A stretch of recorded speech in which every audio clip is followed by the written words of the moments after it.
जय हिंद। मैं सौरभ और आप मेरे साथ जुड़ रहे हैं एक बार फिर से डेली डोज संख्या 336 में। आज तारीख है 2 सितंबर 2020 और इससे रिलेटेड जो भी करंट के प्रश्न हैं वो हम आपके साथ लेकर उपस्थित हैं। लेकिन इससे पहले एक और महत्वपूर्ण सूचना है आप सभी छात्रों के लिए कि इस समय जो आपका मुहिम बहुत काफ़ी रंग ला रहा है उसे आप कंटिन्यू रखेंगे, क्योंकि अगर आप इस मुहिम को कंटिन्यू रखते हैं तो आने वाले समय में बहुत बड़े बदलाव आपको देखने के लिए मिलेंगे, जैसे कि परीक्षाओं का समय पे होना, रिजल्ट समय पे आना और आपके ज्वाइनिंग प्रक्रिया को भी समय पर कराया जाना। तो इन सभी चीज़ों के लिए एक संघर्ष आपको जारी रखना होगा और उसके लिए क्या करना है कि जो प्रक्रिया अभी आप बनाए हुए हैं उसी को लगातार कुछ दिनों तक जारी रखना होगा।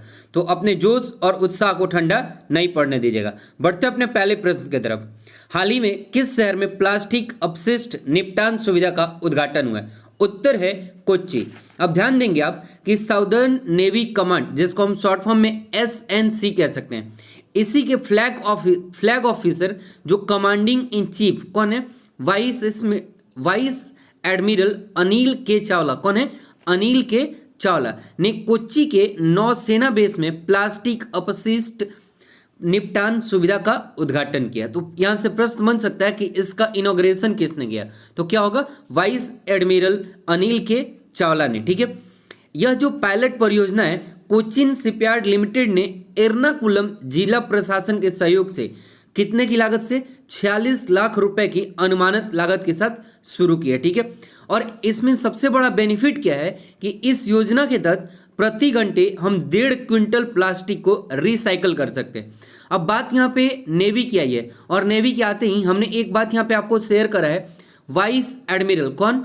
तो वो है अनिल के चावला। उसी तरीके से नेवी के एडमिरल कौन है, यानी कि नेवी चीफ कौन है? तो वो है एडमिरल करमबीर सिंह। ठीक है, अब जब इनकी बात आ गई तो तीनों सेनाओं का देख लेते हैं। आर्मी के कौन है? तो आर्मी के हैं जनरल मनोज मुकुंद नरवणे और एयरफोर्स के कौन है? राकेश कुमार भदौरिया। और एक बात आपने और भी ध्यान दिया होगा क्या कि चीफ ऑफ डिफेंस स्टाफ यानी CDS का एक नया पोस्ट बना। ठीक है, तो उसके कौन है?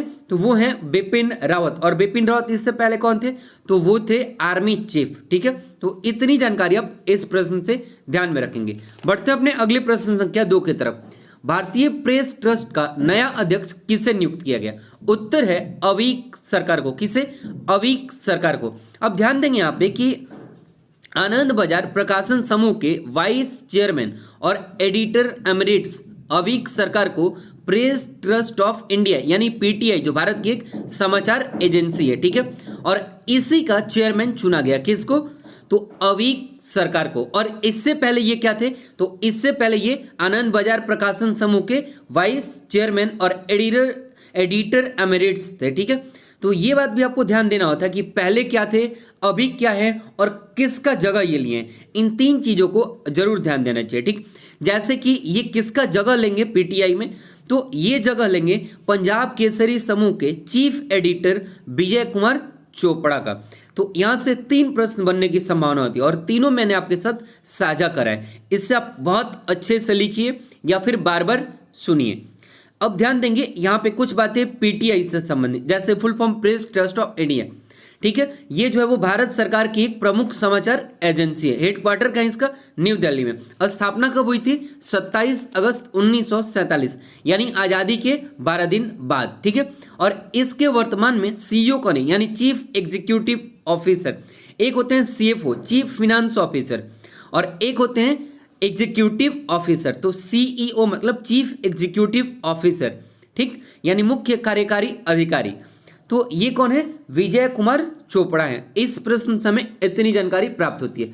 बढ़ते अपने अगले प्रश्न संख्या 3 के तरफ। PM मोदी ने सितंबर 2020 किस रूप में मनाने की घोषणा किया? उत्तर है पोषण सप्ताह यानी न्यूट्रिशनल वीक के तौर पे PM मोदी ने सितंबर 2020 को मनाने की घोषणा की है। ठीक है, पोषण सप्ताह नहीं, पोषण माह यहाँ पे कर लेंगे आप। ठीक है, यानी कि न्यूट्रिशनल मंथ मनाने की घोषणा करिए। अब ध्यान देंगे यहाँ पे एक बात कि अभी आपको 31 अगस्त 2020 को हमारे प्रधानमंत्री रेडियो प्रसारण कार्यक्रम में इन्होंने मन की बात करी थी। ठीक है, और उसी मन की बात में इन्होंने कहा था बच्चों में पोषण के प्रति जागरूकता को बढ़ाने के लिए स्कूलों में न्यूट्रिशन मॉनिटर, जैसे क्लास मॉनिटर होता है उसी तरीके से एक और नया पोस्ट बनाने की बात करी न्यूट्रिशन मॉनिटर का, और इसी के साथ साथ जैसे क्लास मॉनिटर का कार्ड इशू होता था, ठीक, उसी तरीके से स्कूल में अब पोषण कार्ड भी इशू कराया जाएगा। ठीक, इसकी बात तो इन्होंने कही, साथ ही साथ इन्होंने ये भी कहा कि पोषण के बारे में जागरूकता लाने के लिए जो माई गॉव पोर्टल है उसके द्वारा फूड और न्यूट्रिशनल क्विज तथा मीम प्रतियोगिता आयोजित कराई जाएगी, जिससे फायदा क्या होगा कि इस प्रतियोगिता के आधार पर पूरे देश में सभी को पोषण के महत्व के बारे में पता चल सकेगा। ठीक, और इसके और भी फायदे क्या दिखेंगे कि इससे जो है वो इसके शिक्षा स्तर में भी बदलाव दिखाएगा। ठीक, और जो पोषण सप्ताह है ये या फिर जो पोषण माह है ये कब से मनाया जा रहा है, तो ये मनाया जा रहा है 2018 से, यानी सितंबर 2018 में पहली बार मनाया गया, इसके बाद 2019 में और फिर 2020 में। ठीक है, एक बात यहां से और भी आप ध्यान देंगे कि पोषण पार्क है अपने देश में, कहाँ है ये पोषण पार्क, क्योंकि ये भी प्रश्न हमसे बनाया जा सकता है अगर पोषण की बात आती है तो पोषण पार्क है स्टैचू ऑफ यूनिटी का नाम आपने सुना है, जो कि 182 मीटर ऊंचा है और विश्व का सबसे ऊंचा प्रतिमा है। ठीक, तो स्टैचू ऑफ यूनिटी में ही एक विशेष प्रकार का एक पार्क है जो कि पोषण पार्क के नाम से जाना जाता है। ठीक है, और उस पार्क में पोषण संबंधी जानकारियां प्रदान कराई जाती हैं। ठीक, अब एक बात यहां से और भी ध्यान देंगे कि पिछले डेली डोज संख्या 334 में हमने एक टर्म यूज किया था स्टैचू ऑफ इक्वालिटी। तो स्टैचू ऑफ इक्वालिटी किसके लिए जाना जाता है, रामानुजाचार्य के लिए। अब रामानुजाचार्य से संबंधित आपको जो भी जानकारी चाहिए उसके लिए आप डेली डोज संख्या 333 के प्रश्न संख्या 3 को देखिए। ठीक है, क्योंकि अभी हाल ही में रामानुजाचार्य की भी 216 फीट ऊंची अष्ट धातु की प्रतिमा लगाने की बात गवर्नमेंट ने करी है, तो इसके लिए हमें रामानुजाचार्य भी महत्वपूर्ण हो सकते हैं। बढ़ते अपने अगले प्रश्न संख्या 4 की तरफ। केंद्रीय उर्वरक विभाग कब से कब तक स्वच्छता पखवाड़ा मना रहा है? ध्यान देंगे 1 से लेकर 15 सितंबर तक केंद्रीय उर्वरक विभाग जो वो स्वच्छता पखवाड़ा मनाएगा। ठीक, अब इसके तहत होगा क्या कि अभी हाल ही में कोविड के प्रभाव को देखते हुए, ठीक, कोविड-19 जो पेंडेमिक है इस पे काबू पाने के लिए स्वच्छता का महत्व और ज़्यादा हमने समझा है, और इसी महत्व को लोगों तक पहुंचाने के लिए 1 सितंबर से लेकर 15 सितंबर तक केंद्रीय रसायन और उर्वरक मंत्री कौन है, डीवी सदानंद गौड़ा के नेतृत्व में केंद्रीय उर्वरक विभाग ने 1 सितंबर से 15 सितंबर तक क्या किया है, स्वच्छता पखवाड़ा मनाने का डिसीजन लिया है। ठीक, तो इससे हमें इतनी जानकारी प्राप्त होती है। बढ़ते अपने अगले प्रश्न संख्या 5 की तरफ।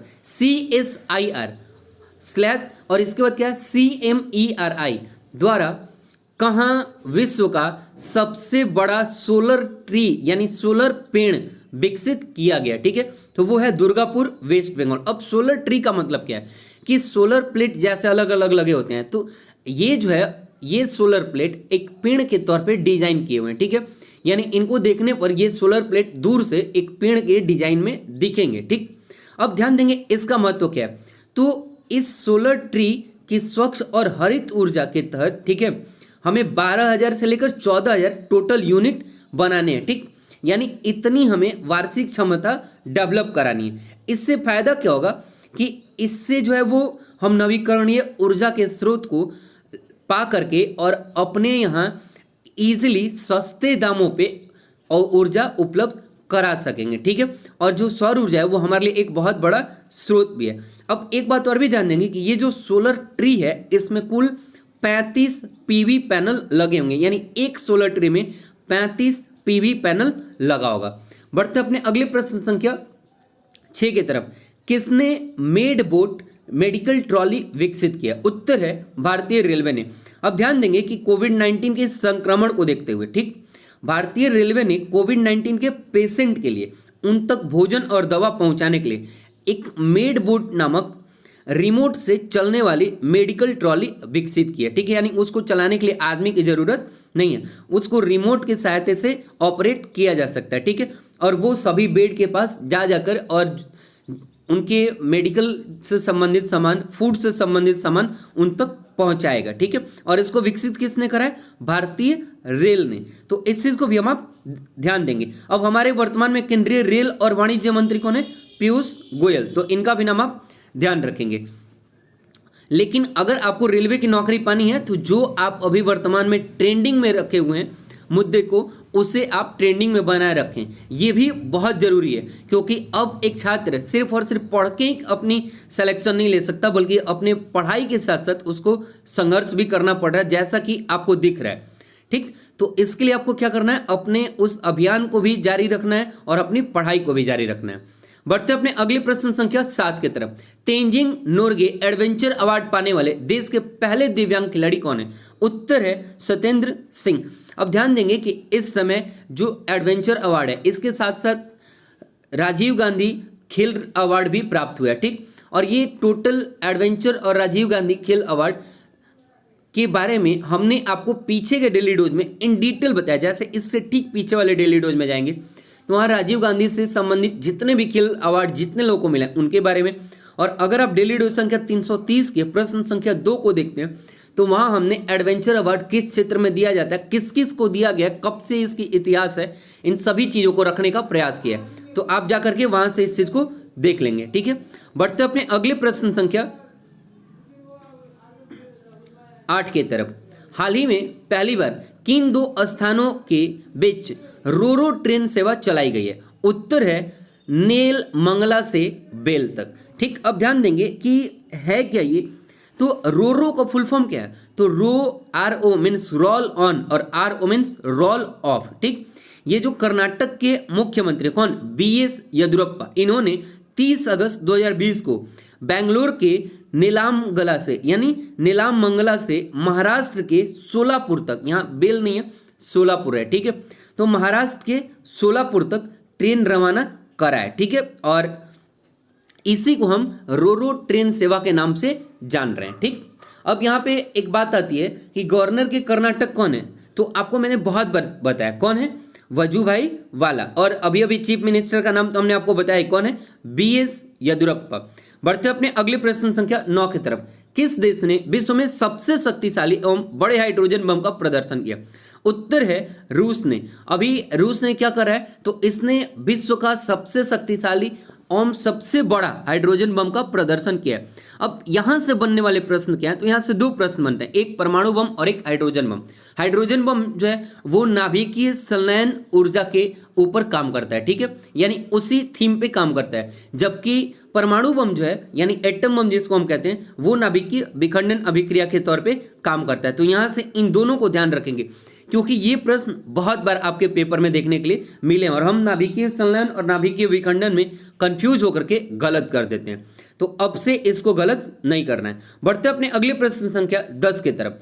केरल सरकार ने किस प्रथम समुद्री एम्बुलेंस का गठन किया? उत्तर है प्रतीक्षा। अब ध्यान देंगे कि केरल के मुख्यमंत्री कौन है, पिनरई विजयन, और इन्होंने ही तिरुवनंतपुरम जिले के विंझीनाग कहाँ विंझिनजाम गांव में प्रतीक्षा नाम की पहली समुद्री एम्बुलेंस सेवा जारी की है। ठीक है, और इसी प्रकार की एर्नाकुलम में प्रत्याशा और कोझिकोड में करुणया समुद्री एम्बुलेंस सेवा जारी करने की बात कही है। ठीक है, तो सबसे पहला और सबसे प्रमुख इनमें कौन हुआ, प्रतीक्षा, और फिर दूसरा कौन हुआ, एर्नाकुलम, और तीसरा एर्नाकुलम में प्रत्याशा और तीसरा करुणया। तो इन तीनों का नाम आप ध्यान रखें, कौन, प्रतीक्षा, प्रत्याशा और करुणया, ये तीनों समुद्री एम्बुलेंस सेवा है जिसे केरल की गवर्नमेंट यानी कि पिनरई विजयन जो यहाँ के मुख्यमंत्री हैं उन्होंने शुरू करने की बात कही है। ठीक है, अब एक बात और भी ध्यान देंगे कि प्रतीक्षा एम्बुलेंस जो है जिसका नाम मैंने पहली बार लिया और वही सबसे ज़्यादा अभी तक महत्वपूर्ण भी है, ठीक,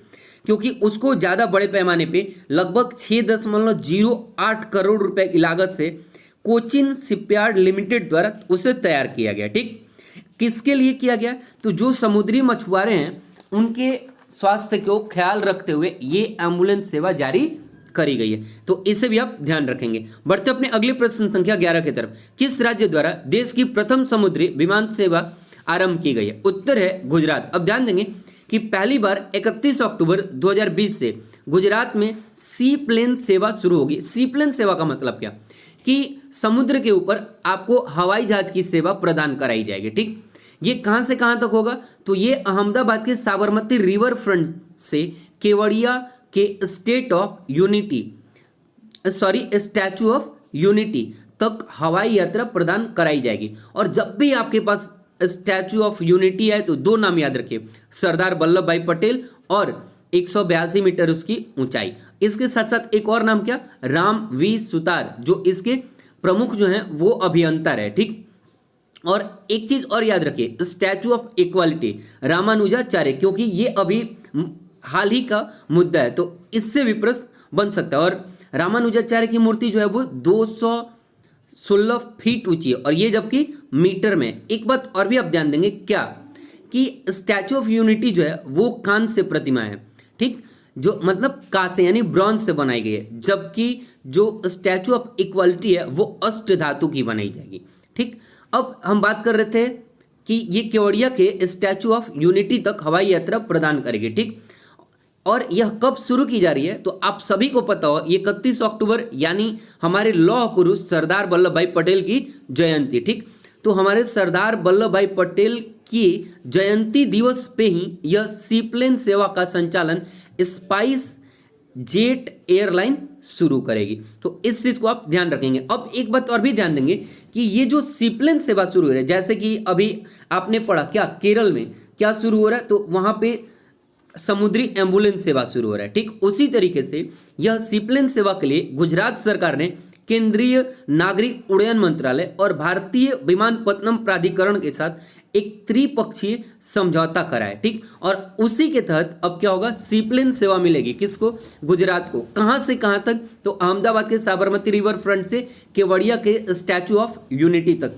तो इस तरीके से आप भी चीजों को रिपीट और लिंक दोनों कीजिए। ठीक है, अब नागरिक उड्डयन राज्य मंत्री कौन है, तो ये हैं हरदीप सिंह पुरी।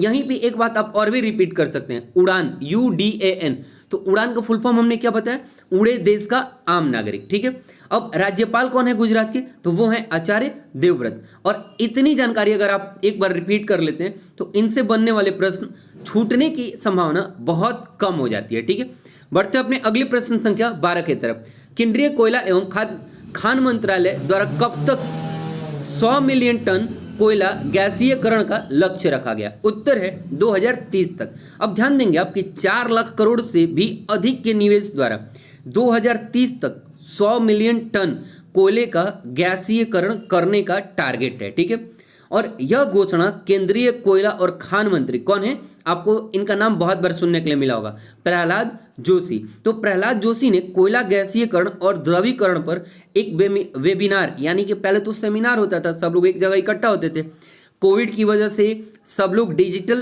प्लेटफॉर्म का प्रयोग कर रहे हैं। ठीक, तो इसलिए उसका नाम क्या हुआ, एक वेबिनार। और इसी वेबिनार के दौरान उन्होंने ये बात बताया। इसका उद्देश्य ईंधन के स्वच्छ स्रोतों के उपयोग को प्रोत्साहित करने के लिए सरकार ने गैसीयकरण के लिए उपयोग किए जाने वाले कोयले के राजस्व हिस्सेदारी पर 20% की रियायत प्रदान की है। तो इस बात को आप ध्यान रखेंगे। ठीक है, और जो भी टर्म आपको टफ लगता है, तो देखिए टफ वही चीजें होती हैं जो हमारे सामने आई नहीं होती हैं, तो उनको हमें क्या करना है, 3 बार 4 बार रिवाइज कर लेना है। और ये चीज आप करके देखिएगा, आपको वास्तव में लगेगा कि जो चीज़ हमें टफ लग रही थी वो हमारे साथ फैमिलियर हो गई। बढ़ते अपने अगले प्रश्न संख्या 13 की तरफ। रक्षा मंत्रालय द्वारा रक्षा के क्षेत्र में असंतुलित खर्च समाप्त करने की सिफारिश हेतु किस समिति का गठन किया गया, उत्तर है सेखत कर समिति। कौन, सेखत कर समिति। इससे आप जरूर ध्यान रखेंगे। ठीक है, बढ़ते अपने अगले प्रश्न संख्या 14 की तरफ। बिहार लोक सेवा आयोग का नया अध्यक्ष किसे नियुक्त किया गया, तो यहां से भी 3 प्रश्न बनेगा। पहला, जैसे इसका उत्तर हुआ RK महाजन, एक प्रश्न बना। दूसरा, RK महाजन पहले, इससे पहले क्या थे। ठीक, और RK महाजन किसके जगह पे नियुक्त हो रहे हैं, तो आइए ध्यान देते हैं सबसे पहले कि RK महाजन का पूरा नाम रजनीश कुमार महाजन। क्या है, रजनीश कुमार महाजन, जो अभी तक शिक्षा विभाग के अपर मुख्य सचिव के पद पे कार्यरत थे। ठीक है, और ये मूलतः बिहार के रहने वाले नहीं है। ठीक है, ये मूलतः बिहार के रहने वाले नहीं है। अब आगे ध्यान देंगे इसमें कि RK महाजन जो अपर मुख्य सचिव थे शिक्षा विभाग के, उन्होंने वहां से रिटायर होने के बाद अब कहां उनको ज्वाइन करा गया, तो बिहार लोक सेवा आयोग के अध्यक्ष पद पर। कब से वो कार्यभार संभालेंगे, तो 1 सितंबर 2020 से। क्यों, क्योंकि अभी तक जो शिशिर सिन्हा थे, कौन? शिशिर सिन्हा बिहार लोक सेवा आयोग के जो अध्यक्ष थे, उनका कार्यकाल 31 अगस्त को खत्म हुआ, ठीक है। और उन्हीं के जगह पर बिहार लोक सेवा आयोग के अध्यक्ष पद पे कौन आ गए?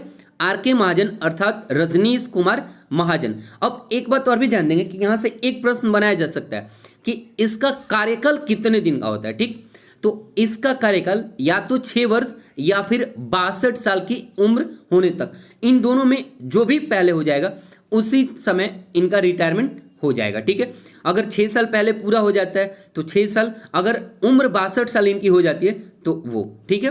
तो इस चीज को आप ध्यान रखेंगे। और इन्होंने किसका जगह लिया है? शिशिर सिन्हा का। तो इतनी बात आप ध्यान रखेंगे, ठीक है। बढ़ते अपने अगले प्रश्न संख्या 15 की तरफ।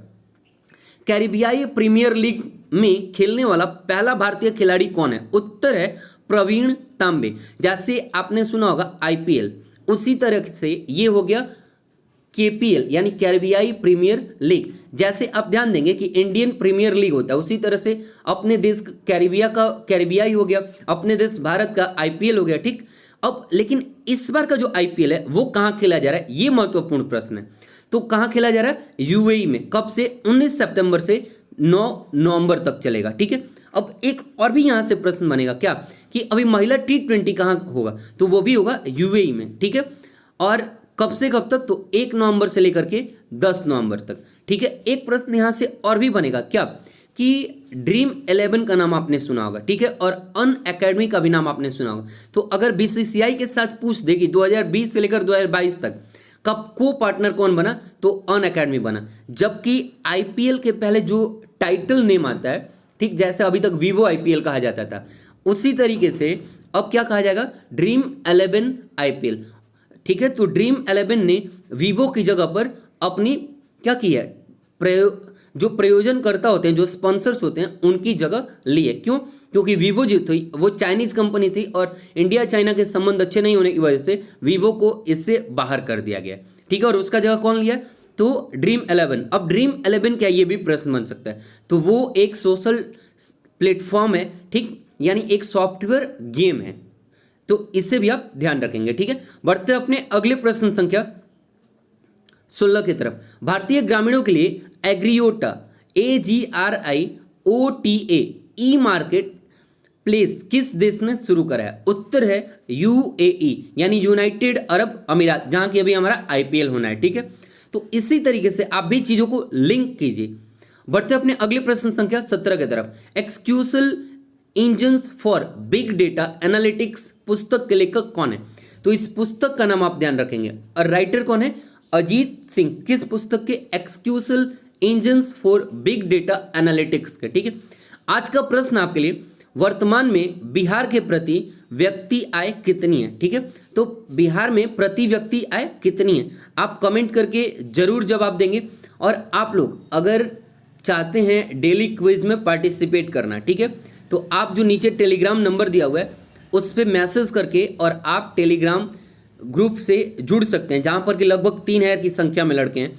और वहां आप भी सुबह के 8 बजे और शाम के 3 बजे डेली क्विज दे सकते हैं, ठीक है, जो कि आपके आने वाले एग्जाम्स को ध्यान में रख के ही कराया जाता है और वो आपके लिए बहुत ज़्यादा बेनिफिशियल होगा। फिर मिलते हैं अगले डेली वीडियोज में, तब तक के लिए जय हिंद, बाय बाय।